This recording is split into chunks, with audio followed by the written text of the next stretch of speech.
Good afternoon.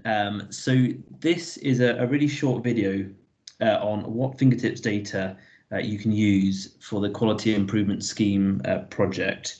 So for the QIS project, this is TVCA funded and it looks at early diagnosis and prevention in primary care, really to increase screening, but also to increase the number of cancers diagnosed by the 2-week wait. And so I have my colleague here, Hannah Hollis from Thames Valley Cancer Alliance, who is the Quality Improvement Manager. And I'm going to ask her a series of questions, and she's going to run through how to use fingertips in order to look at screening, specifically in relation to the Quality Improvement Scheme project. So welcome, Hannah. So the first question I have for yourself is, what is fingertips?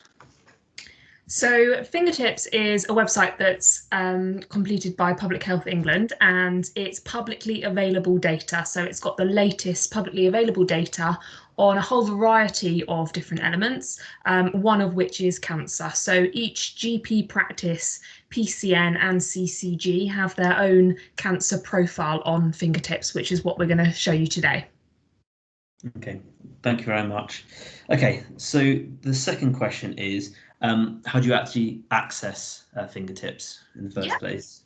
So the easiest way to access it is if you just type into Google PHE fingertips, and you'll see that it will come up as just the first link here. So if we click on it, as I mentioned before, these are all the different profiles you've got on various different things. So there's ones on, for example, inequalities, there's ones on tobacco control, obesity, physical activity, and obviously for the purposes of this, we're interested in the cancer data. So we'll click on cancer services, and then you'll see a big button here that says start, go to the data. So that's where we're going to start.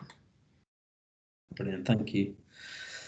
So, as I mentioned at the beginning, QIS is all about trying to increase screening in primary care. So obviously on fingertips, there's a lot of kind of data, but specifically for the Quality Improvement Scheme, what are the indicators that GP practices or CCGs should be looking at? Yep, no problem. So the first thing that we want to do is find our own practice or PCN on here so that we make sure we're looking at the correct data. So at the top here, you'll see this button that says geography, and you'll see at the moment that we're on East Berkshire CCG. So if we click on this, you can change the area type to PCN, and you can select which CCG you'd like it in. And so as I say, we're on East Berkshire, and you'll see across here is all the different practices in East Berkshire. So today, just for the purposes of this, we're going to use Ringmead Medical Practice as our demonstration. And you'll see that will automatically change what's come up on the screen here to the Ringmead Medical Practice profile. Under the topic here, there's 3 different pages that you can see. So the first one is a summary. The second one is demographic screening and diagnostics. And the third one is 2-week wait. So if we click on the demographics screening and diagnostics, we will see a slightly larger profile that comes up, and there's various different indicators here. So I think your question, Pete, was around screening. So there are 3 cancer screening programs that are that have got data on here, and that's breast, cervical and bowel. And so if we take a little look here, the one that I'm just highlighting on the screen, this is for breast cancer, and this is for females that are invited between the ages of 50 to 70. And that's with a 3-year coverage. So everyone within the last 3 years that's been invited. You'll see here it's for the period 1920. So that's the latest publicly available data that we've got for screening. And 77.2% here, this is Ringmead Medical Practice's percentage of uptake.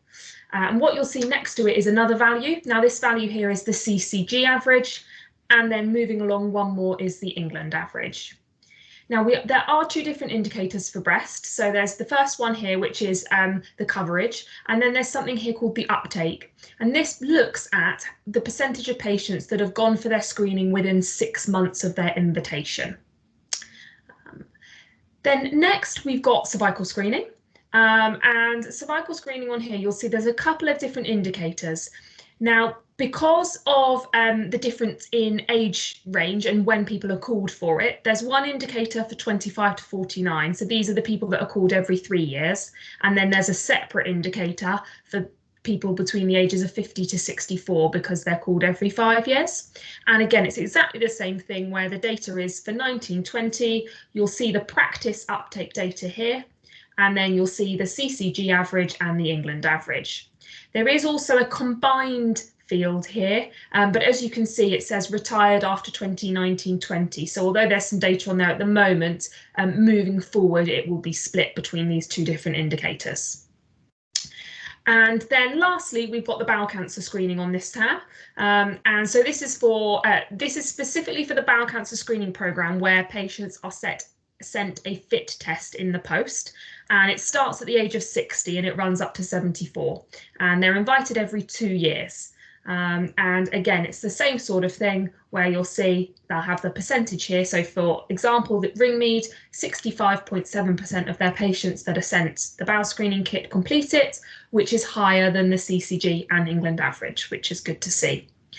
And similar with breast, it's also got this uptake percentage as well. So again, that's the number of people that have done it within 6 months of their invitation. Brilliant, thank you. Yeah, as you were spot on, that's obviously the screening element of fingertips, which is really useful for the QIS, absolutely crucial for the QIS. But there's obviously on fingertips the 2-week wait referral element as well.